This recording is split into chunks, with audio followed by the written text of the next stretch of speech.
Folks, sorry to keep you waiting. I was waiting to talk to the last member of the delegation in the region. Good afternoon. Before I leave for North Carolina, which I'm going to do in a few minutes, I want to speak briefly about the terrible incident and accident that happened in Baltimore this morning. At about 1:30, a container ship struck the Francis Scott Key Bridge, which I've been over many, many times commuting from the state of Delaware, either on a train or by car. I've been in Baltimore Harbor many times. And the bridge collapsed, sending several people and vehicles into the water, into the river. And multiple U.S. Coast Guard units, which are stationed very nearby, thank God, were immediately deployed along with local emergency personnel. And the Coast Guard is leading the response to the port, where representatives from the Federal Highway Administration, the FBI, the Department of Transportation, the Army Corps of Engineers, as well as Maryland officials and Baltimore Police and Fire, are all working together to coordinate an emergency response. Officials at the scene estimate 8 people were unaccounted for still. Not still, were unaccounted for. That number might change. 2 have been rescued, 1 without injury, 1 in critical condition. And the search and rescue operation is continuing for all those remaining as we speak. I spoke with Governor Moore this morning, as well as the Mayor of Baltimore, the county executive, both United States senators and the congressman. And my Secretary of Transportation is on the scene. I told them we're going to send all the federal resources they need as we respond to this emergency. And I mean all the federal resources. And we're going to rebuild that port together. Everything so far indicates that this was a terrible accident. At this time, we have no other indication, no other reason to believe there's any intentional act here. Personnel on board the ship were able to alert the Maryland Department of Transportation that they had lost control of their vessel, as you all know and reported. As a result, local authorities were able to close the bridge to traffic before the bridge was struck, which undoubtedly saved lives.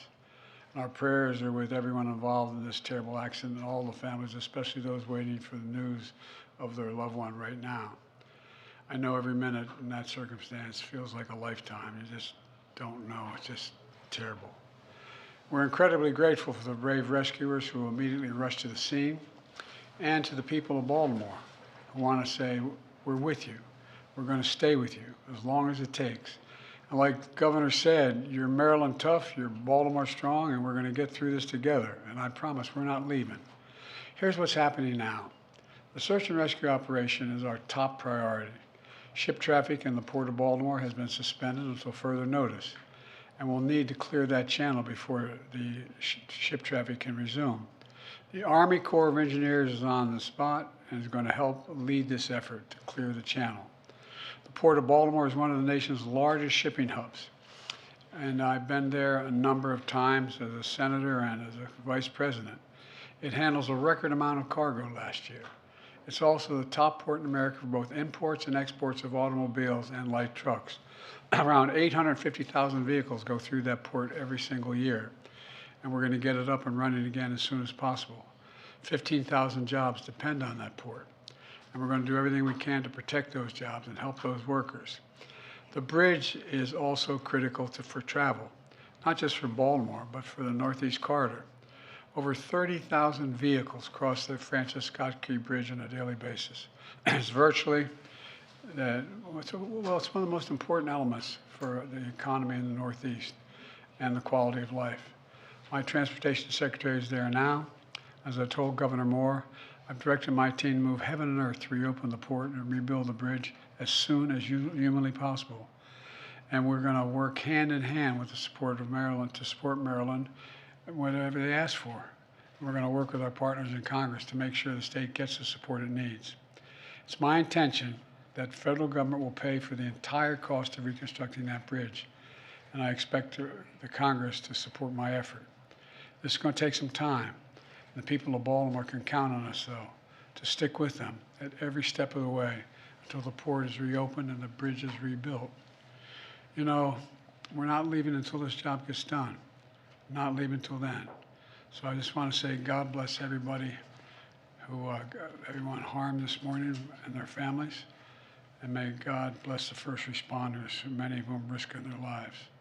And the reason I'm not going to take a lot of questions, there's remaining issues that are open that we got to determine what's going to happen in terms of the rescue mission and the like. But Do you plan to go to Baltimore, sir? And if so, how quickly? I do, and as quickly as I can. That's what we're You said the federal government's also going to pay for the repairs. I'm just curious, this was a ship that appears to be at fault.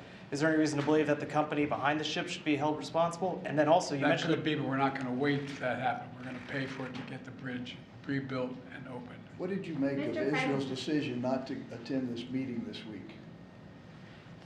Oh, I don't want to get into that. Regarding I'll have plenty of Rafa. time to talk about Rafa. you mentioned the port. The port. Can I ask about cars? About the port. Thanks, everyone. Thanks, everyone, for giving out. Thanks, everyone. Repeat, these are the phone, yours, and travel. All right, thanks, everyone. Thank you.